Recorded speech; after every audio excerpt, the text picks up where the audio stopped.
بسم اللہ الرحمن الرحیم۔ السلام علیکم ناظرین اور سامعین، اور خاص طور پر دھان کے کاشتکاران متوجہ ہوں، اور وہ دھان کے کاشتکاران جو کلاٹھی زمینوں پہ دھان لگا رہے ہیں، ان کے لیے میں نے آج امجد صاحب نے ایک کامنٹ، مجھے ان کی فرمائش تھی کہ ڈاکٹر صاحب اس کی فرٹیلائزرز کے بارے میں بتائیں، دھان کی کلاٹھی زمین میں فرٹیلائزر۔ تو وہ میں نے ایک مختصر سا پروگرام اپلوڈ کر دیا، لیکن اس کے بعد میں نے سوچا کہ کیوں نہ ہو سارے دوستوں کے لیے جو بھی یہ دھان کاشت کر رہے ہیں اس میں کلاٹھی زمینوں میں، تو ان کے لیے کچھ احتیاطی تدابیر ہیں، وہ ضرور ان کے گوش گزار کرا دوں، اور ان پہ وہ امید ہے کہ وہ عمل کریں گے تو بہتر نتائج ملیں گے۔ یاد رکھیں، تمام اقسام کی کلاٹھی زمینوں میں دھان کی لاب کی منتقلی سے پہلے زمین کدو ہرگز نہ کریں، پٹلنگ نہیں کرنی، اور کالے اور سفید کلر والی زمینوں میں جپسم کی جتنی بھی آپ کو ریکمینڈ کی ہوئی ہیں یہ جپسم، وہ آپ کم از کم 15 سے 20 ان میں آپ نے کم وہ ڈال کر نا کم از کم 15 سے 20 دن پانی اس میں کھڑا رکھیں۔ یہ کالے اور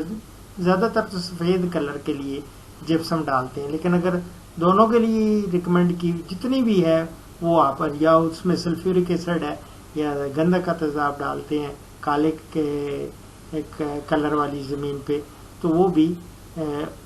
کر کے اس کے بعد 15 سے 20 دن تک آپ پانی اس میں کھڑا رکھیں۔ باقی رہا خاص طور پہ جپسم جب ڈالی ہے، اور کلاٹھی زمینوں میں یاد رکھیں کہ دھان کے کھیت کے پودوں کی نشو و نما ہر دوسرے تیسرے دن چیک کرنا بہت ضروری ہے۔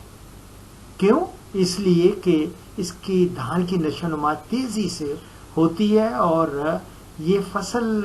نمکیات کی زیادتی سے متاثر بھی بہت ہوتے ہیں۔ یہ جو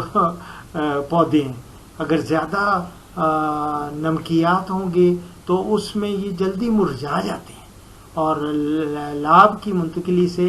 10 سے 15 دن کے دوران یہ آپ دیکھیں گے کہ بالکل مرجھا جائیں گے۔ اگر آپ نے یہ، اس لیے بہت ضروری ہے کہ چیک کرنا، اور اس کے لیے ضروری ہے کہ اس میں جو پانی نکال کے نا تو مکمل طور پہ اس کا پانی نکال کے، اور اس کے بعد آپ ساتھ ہی اس کے جو ٹیوب ویل کا یا نہر کا پانی ہے، اگر میٹھا پانی جو ہے وہ آپ نے وہ بھر دینا ہے اس کو۔ اور یاد رکھیں کہ یہ اس طرح ہی ہمیں بچا سکتے ہیں نا نمکیات کے مضر اثرات سے، تو اس لیے یہ بہت ضروری ہے ٹیوب ویل کا یا نہری پانی اچھی قسم کا وہ بھر کر لگانا چاہیے، اور ہر 36 گھنٹے بعد، ہر 36 آورس کے بعد یہ عمل کو دہرانا ہے، نکال دینا ہے پھر، اور پھر 36 گھنٹے بعد آپ نے فریش واٹر یا میٹھا پانی جو نہری یا ٹیوب ویل کا وہ آپ نے وہ لگا دینا ہے، بھرپور لگانا ہے۔ اور اس کے بعد اگر کھیت میں کالے کلر کی زیادتی ہو تو دھان کی منتقلی کے 2 ہفتے بعد آپ فصل کی نشو و نما آپ دیکھیں گے اکثر رک جاتی ہے، اور فصل خشک ہونا شروع ہو جاتی ہے۔ اور اگر کھیت پورے کا پورا خشک ہو جائے، اور یا پھر پیچز میں، یعنی کہ کیا کہیں گے، پیچز کا مطلب ہے کہ مختلف ٹکڑوں کی شکل میں اگر متاثر ہو، تو اس میں آپ پھر خاص طور پہ کالے کلر والی زمین میں سلفیورک ایسڈ کا استعمال ضرور کریں۔ وہ نکے پہ آپ پانی جب لگائیں گے نا تو اس کو نکے پہ سلفیورک ایسڈ یا گندک کا تیزاب وہ رکھ دیں، اور انشاءاللہ تعالی وہ قطرہ قطرہ وہ اس پانی میں ملتا رہے گا، اور اس سے دیکھیں گے کہ ریکور ہو جائے گی انشاءاللہ تعالی آپ کی جو فصل متاثر ہوئی ہے نمکیات سے۔ اور اس کے لیے کتنا گندک کا تیزاب، یہ کوئی ہر 4 مرلہ کے اوپر ہم لوگ نا 1 لیٹر گندک کا تیزاب وہ استعمال کرتے ہیں، اور اسی حساب سے آپ دیکھ لیں ہر 4 مرلہ میں 1 لیٹر گندک کا تیزاب وہ آپ پانی میں ملا کر پانی کے ساتھ وہ آپ کر سکتے ہیں استعمال۔ اور اگر ویسے زمین پہ اس کا لیے الگ ہے، بہتر ہے کہ آپ نکے میں وہ پانی کا جو ہے اس کے ساتھ اریگیشن کے ساتھ ہی وہ لگا دیں۔ اور کلراٹھی زمینوں کی اصلاح کے بعد یہ عام طور پہ میں ہمیشہ کہتا ہوں کہ اگر اچھی پیداوار حاصل کرنی ہے تو فرٹیلائزر کی میں نے جو ریکمینڈ کی ہیں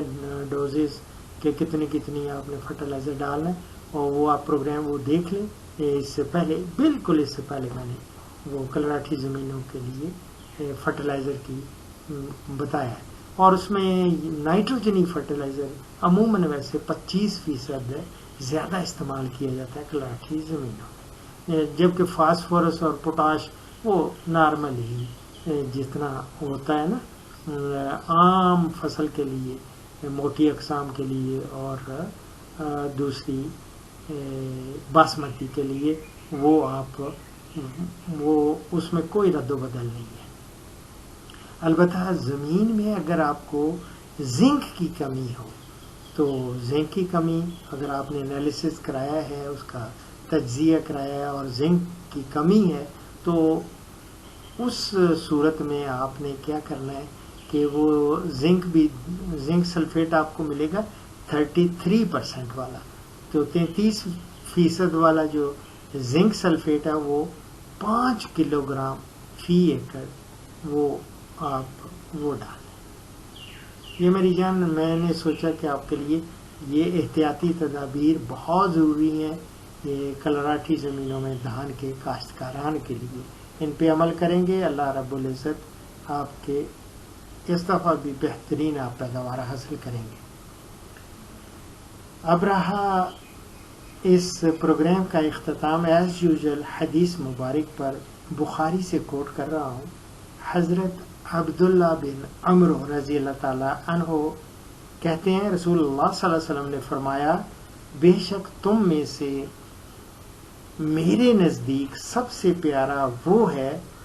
جس کا اخلاق اچھا ہے۔ یہ میں بخاری سے کوٹ کر رہا ہوں، دعاؤں میں یاد رکھیں۔ فی امان اللہ۔